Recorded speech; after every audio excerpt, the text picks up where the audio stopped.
Hello and hello and hello and welcome again to another Set the Record Straight video. This is Minister G, our brother G.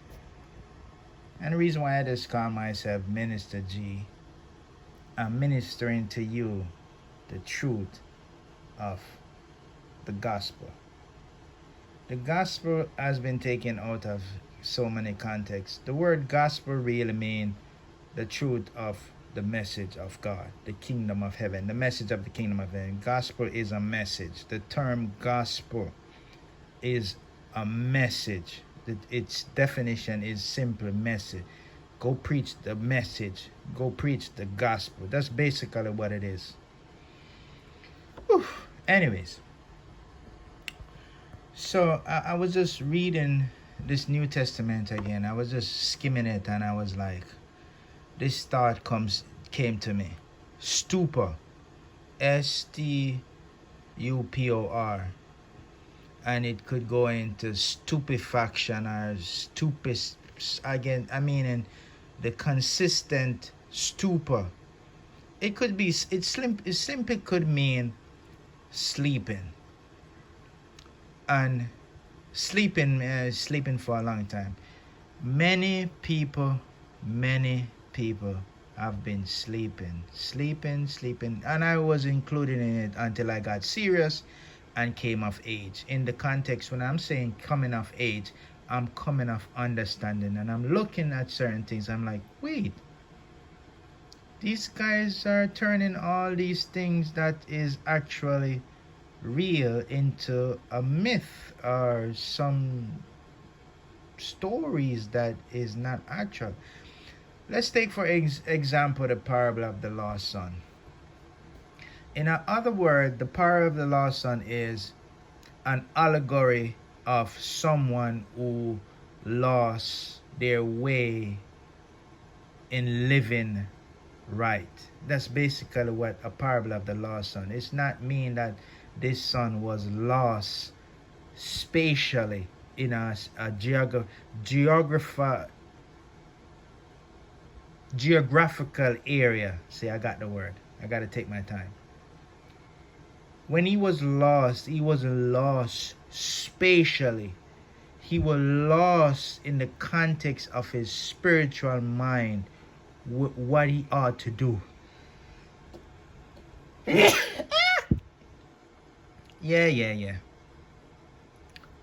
The parable of so he was lost in his context of his mind, what he ought to do, how he ought to live, right?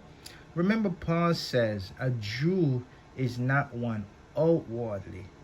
A Jew is one inward of the spirit. Now, I'm not going to get back into that, but I'm going to talk about the parable of the lost. Oh, my bad. That I was focusing on the parable of the lost son. My camera was up here. Sorry. It's supposed to be the parable of the lost son right there. Sorry. The parable of the lost son. So that just go in context with that, just from a different perspective. These guys are wise. Jesus was wise. They were wise. They were prophet. They knew words. They knew letters. They have grown to know it, and here they writing it for us. So the parable of the lost son is not the son that was lost spatially or geographically. It means he was lost spiritually. And so when he was found spiritually, he came back to his understanding. That's basically it. I could just end the video. He came back to his understanding of living right, living well. Now, this lost son is a Jew, not outwardly, but inward of the spirit, of the heart. So the parable of the lost son, I've heard so many messages, and they took this message and they turned it into everything. They took this message and turned it into everything. Let me give you a context of the lost son. When Jesus is talking about the lost son, he's actually talking about the whole of Israel at that time. The poor, the marginalized, the whatever, those that were poor, that the Pharisees were taking advantage of. They were the ones, if they had, I said if they had spiritually understanding, they are the lost son. And so when they were lost, they were lost in their concept, in their mind, in their spirit, in their understanding of the kingdom. So that they were lost. And when they were lost, they will get in all type of destructive lifestyle. That's basically the lost son. They lost their concept, which the Pharisees, the scribes, and the Sadducees, and the leaders, and the captain of the synagogues are put into place into teaching these people how to become found. And to become found is to hear what it says at the end. Hear what it says. Your brother was dead and is alive again, and was lost and is found. Look.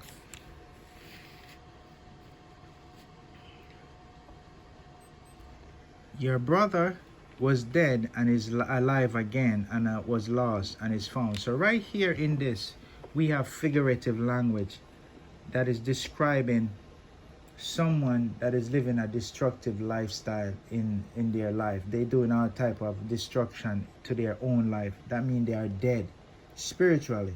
And it's just only a matter of time before the body follows the spirit wherever it goes. And so if you're dead spiritually, you are more in risk of dying naturally quicker.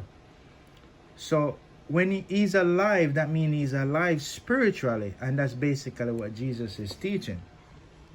That's basically, and now when we read through Acts, and they were saying, repent. Not even Acts. When we read John the Baptist and they saying, repent, the kingdom of heaven is at hand. I'm not going to give away all of the secrets, but it's there for everybody to understand. So the parable of the lost son, you have many stories. It's basically, Zacchaeus was a lost son because he was stealing from the people. He took more tax than he ought to take from the people. So he repented and he said he would give them back the tax. So Zacchaeus was the 10 leper, the one coming back and thanking God. They were lost in their sickness, then they were found. It's many different perspectives and how you understand the perspective. But this is what it means by the lost son.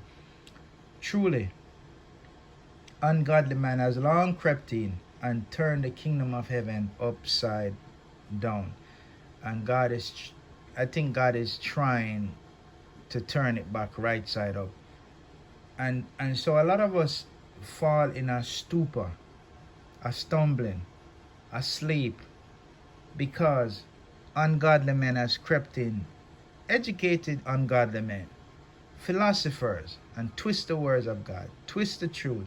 And so a lot of us that would have been found and would have been alive are dead because they turn the truth of God in a lie. I mean, they can't turn the truth into a lie. They mixed it with so many stuff that they confuse the whole lot of us. So truly, this is the parable of the lost son is not one who is lost spatially or geographically, but one who is lost in the spirit of understanding the truth and living the truth. That's basically peace and peace and peace from God to you all. Later.